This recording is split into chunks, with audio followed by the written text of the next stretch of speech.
11 సంవత్సరాల మోడీ గారి పరిపాలనలో భారతదేశం ఎంత అద్భుతంగా అభివృద్ధి చెందుతూ ఉందో. ఇవాళ ఇండియా టువర్డ్స్ వికసిత్ భారత్ 2047 కల్లా ఒక అజేయమైన శక్తికి ఎదగాలనేటువంటి సంకల్పం ఏమైతే ఉందో దానికి అనుగుణంగానే అనేక రకాల అభివృద్ధి కార్యక్రమాలు జరిగినాయి.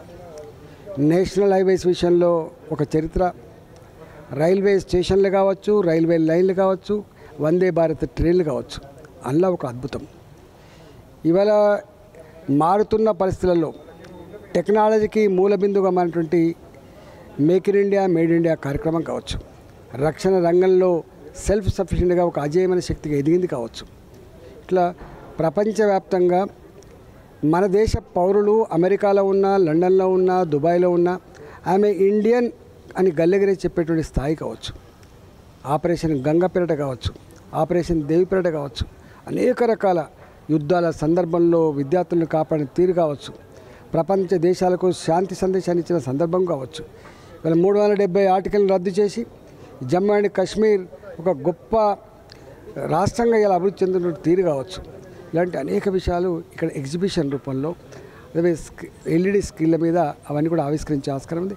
దాదాపు 11 గంటల నుంచి మొదలుపెట్టి 1 గంట 2 గంటల వరకు ఈ కార్యక్రమం కొనసాగే ఆస్కారం ఉంది. కాబట్టి ఆ తదనంతరం భోజనాలు ఉండే కార్యక్రమం ఉంది. కాబట్టి అందరూ పాల్గొనవలసిందిగా నేను విజ్ఞప్తి చేస్తా ఉన్నాను. నేను కూడా మల్కాజ్గిరిలో గెలిచి 1 సంవత్సరం అవుతుంది.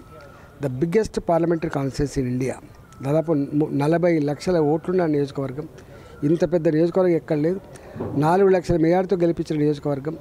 ఇవాళ సంవత్సర కాలంగా ఒక హైడ్రా, ఒక మూసి ప్రక్షాళన పేరిట ఇండ్ల డిస్ట్రక్షన్ కావచ్చు, లగిచెర్లపేట రైతుల భూములు గుంజుకొని సంఖ్యలేసి జైలు పంపించినటువంటి పద్ధతి కావచ్చు. అదేవిధంగా ఈ ప్రాంతంలో అసైన్మెంటు భూములు 40 ఏళ్ళుగా 50 ఏళ్ళుగా దున్నుకుంటున్న రైతుల భూములు గుంజుకునే ప్రయత్నం కావచ్చు. 30 ఏళ్ళుగా 40 ఏళ్ళుగా ఏ కాలనీలు అయితే వెలిసినాయో ఇలా బాలాజీ నగర్, అరుంధతి నగర్, జవహర్ నగర్ లాంటి ప్రాంతంలో ఇలా ఎన్నడో ఎస్టాబ్లిష్ అయిన కాలనీలలో కట్టుకునే ఇళ్లను కూల్చివేత రూపంలో కావచ్చు. ఇట్లా అనేక విషయాల మీద నాలాంటి మనం ఫైట్ చేసినాం.